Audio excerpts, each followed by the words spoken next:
Hello, I'm Vivian Cook. I'm going to talk a bit about structure and content words in English. This cat plays a cool home. The idea of structure and content words started in the teaching of English around the 1950s, and it's been a useful concept ever since. It's not quite the way that grammarians handle the same ideas, but the distinction has been quite useful for people who are teaching the language, whether for constructing exercises, syllabuses, doing research, and other things. To see the difference between structure words and content words, we need to look at some basic properties of words. Here's an apple. Here's another apple. And here's a clementine. The words for all of these are nouns, apple and clementine. These are both content words.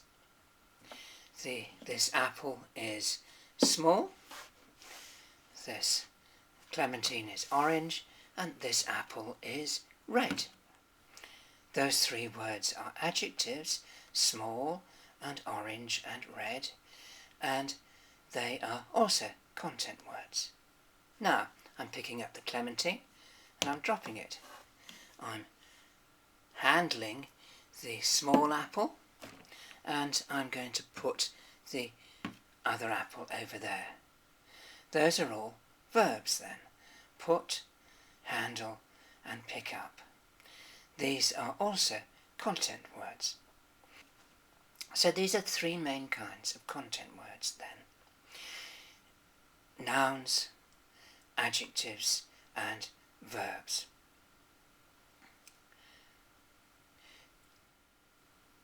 Let's now look at the idea of structure. Here is a bowl.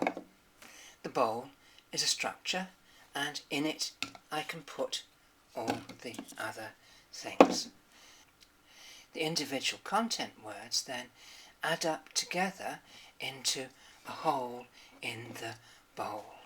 And so the content words with the function words make up the whole sentence. What is the kind of bowl for language? Well, for English it's going to be prepositions, for example, like to and in and on, and it's going to be articles like the and a, and it's going to be pronouns like they and it and things like that. So the content words then fit together with the structure words to get the whole sentence. Without the structure, you've just got individual items that roll about and don't connect together in any sort of meaningful way.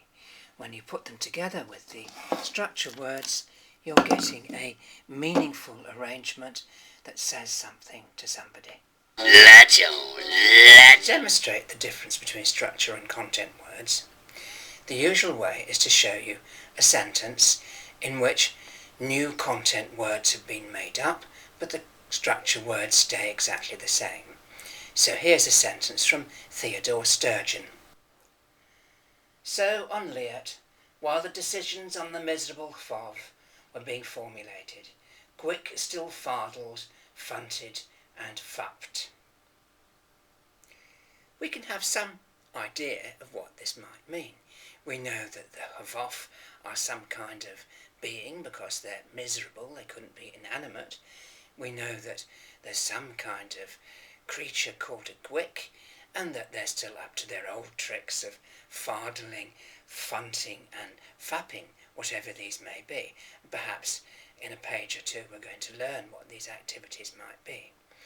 Changing the content words then still leaves us with most of the meaning of the sentence.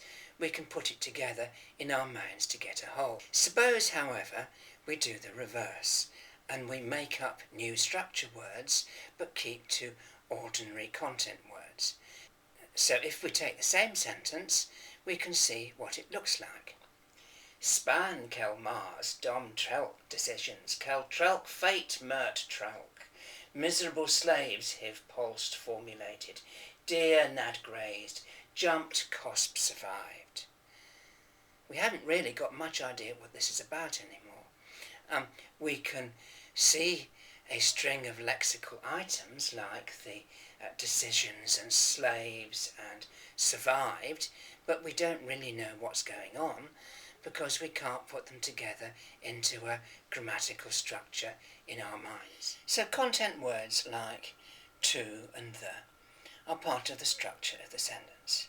They have grammatical meaning, they don't have lexical meaning. The important thing about them then is how they behave in sentences. They're part of the grammar. If you wanted to find out about to or the, you wouldn't really look in a dictionary, you'd look it up in a grammar book and find out what are the rules for how to use the and in and to in English. Because they're grammatical words, they're going to be very frequent in English. In terms of the most frequent words of English, something like 90 out of the top 100 words in English are structure words. And indeed, 45% of any text will be out of this top 100 words. So as you can see, they're pretty important for English. Here is then a short list of the top 10 words in English, all of which are structure words. Content words, on the other hand, belong in the dictionary. So there are lots and lots of them. In the Oxford English Dictionary, there's about 600,000 separate entries. If you're looking for a content word, you have to look through tens of thousands in your mind. If you're looking for a structure word, you've got maybe a couple of hundred. Hence, when people are speaking, very often they pause before they say a content word, but they don't pause before they say a structure word. It takes longer to select your content word than it does to select your structure word. But there are also differences between structure and content words in their actual forms. First, let's have a look at their pronunciation. The distinctive thing about structure words is that they can be said in different ways, while content words only have a single pronunciation. So, if you have the word am, it can be pronounced I'm in a room, or I am in a room. If you have you can have a room, or you can have a room. And if you have this is the room, this is the room. All of these are different pronunciations according to the stress pattern that we want to put on it in the sentence. Indeed, the word have has got at least 4 different pronunciations. I have made a mistake. I have made a mistake. I would have made a mistake. I've made a mistake. So have can be have, or have, or of, or v, according to how much prominence we want to give it in the speech. The other point about pronunciation really is that one of the phonemes of English really only exists at the beginning of words in structure words. This is the voice sound the, as in the word the, or there, or them, or these, or that, and all these other words. If we have a content word, we have to pronounce the th sound with the voiceless version. So theme, theatre, and other words like that. But there are also differences between structure and content words in terms of spelling. One of the odd rules of English is called the 3-letter rule. This says that a structure word may have less than 3 letters, but a content word has to have 3 letters or more.